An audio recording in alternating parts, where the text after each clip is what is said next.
Okay, simple video. We're gonna keep milking the trade because there were a few extra comments made by guys like Elliott Friedman.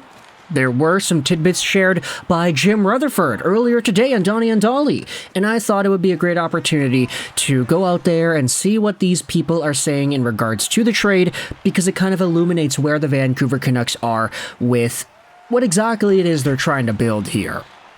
So, first tweet that we are going to go over in regards to the Lindholm Kuzmenko trade from yesterday. It's actually not from Friedman or Jim Rutherford. It's actually from Pat Steinberg, who is quoting GM of the Calgary Flames, Craig Conroy.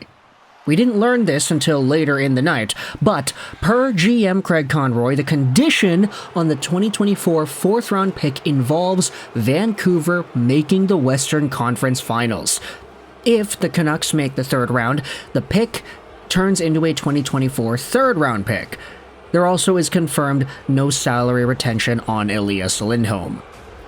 So, that is a pretty good deal, honestly, because the fact that Patrik Allvin can negotiate with the idea of Vancouver making the third round in mind, not even saying that it's going to happen, but just saying that they're thinking about it. That they have this inkling that, hey, there is a possibility that we can go that far, and so if we do, then okay, we'll take our fourth round pick in Calgary and instead send over a third. How's that, Craig Conroy?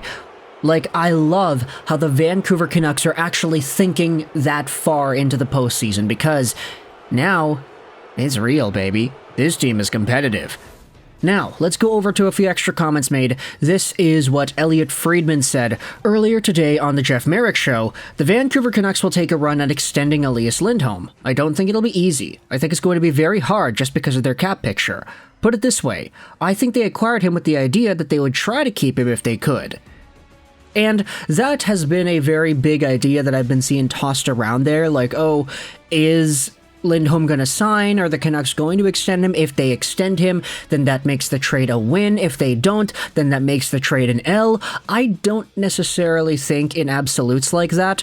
I think the Vancouver Canucks had themselves a picture of what their team is right now, and they want to go far. They want to go all in. This is the year they're deciding to do that. If not now, then when? They are literally first in the NHL with 6 All-Stars. This is a good team, and I'm not going to fault the Vancouver Canucks for saying to their players, yeah, you've been playing well, let's reward you with that. Let's reward you with a better player than Kuzmenko. Let's make a trade that does not impact our roster other than swapping out Kuzmenko for Lindholm, and we'll be making the team better in the process. So, Lindholm, whether or not he re-signs or not, I think the trade is fine, but Friedman is saying that Lindholm is probably going to be a target for Vancouver to get that contract done, and it's not going to be easy, which we can kind of assume. He also says this in regards to Lindholm, talking about other teams that were in on him. I think you're right to suspect Boston. I think you're right to suspect Colorado. I think you'd be right to suspect Carolina. I suspect Winnipeg. He kind of fits with the thing the Winnipeg Jets are looking at. I don't know for sure, but I wouldn't be surprised. And the other team I kind of wonder about here is Vegas. I don't think Eichel is going to be out for the rest of the regular season. He's supposed to meet the surgeon around now, but the thought was he'd be back by the end of February or beginning of March. So I don't think this is an LTIR play by them. It wouldn't surprise me if a team like Vegas was around Lindholm too. So what I'm gathering from this is that the Vancouver Canucks outbid a whole bunch of teams. Boston, Carolina, Winnipeg, Vegas. Yeah, GM Patrik Allvin, man, he's going out there setting the market. And this is similar to what we had seen with Zadorov as well. The Canucks beat out the Toronto Maple Leafs in those negotiations. They beat out some of the other teams that were involved. Patrik Allvin's just getting the jump. He's making these trades. He's making his team better. I like it. Let's go out there and see Jim Rutherford now, because he had himself an appearance made on Donnie and Dolly earlier this morning, wherein he goes out there and discusses a lot of these same points. But of course, you know, Rutherford actually represents the Canucks. Friedman is just an insider. This is what Rutherford said in regards to signing Elias Lindholm. We looked at the trade, and he could be a rental or long-term. Our preference is long-term. So there you go. Rutherford himself says that they're going to try to sign him as well. Rutherford says this in regards to more trades. It's hard to say. Right now where we sit, we are pretty comfortable with this group. And if you're talking about trades, that by proxy means Nikita Zadorov. And this is what he says about that. No, we have not been shopping Nikita Zadorov. So that kind of contradicts a lot of the rumors that we had heard from the other Vancouver insiders insinuating an idea that maybe Zadorov doesn't fit in the room or whatever. Like, now the guy up top is saying, yeah, no, we're not trading him. Come on, guys. In regards to the actual implications this trade has on the Vancouver Canucks, though, Rutherford says that for Lindholm, I talked with Rick Tocchet last night. I suspect that Lindholm will play with Pettersson, and that is something we did not actually talk too much about yesterday, but they did play together before. 2019 World Championships, you had yourselves Pettersson and Lindholm playing on the same line, and that was a very interesting experiment. As their other winger was Gabriel Landeskog, Pettersson finished with 10 points in 8 games, and Lindholm had 6 points in 8.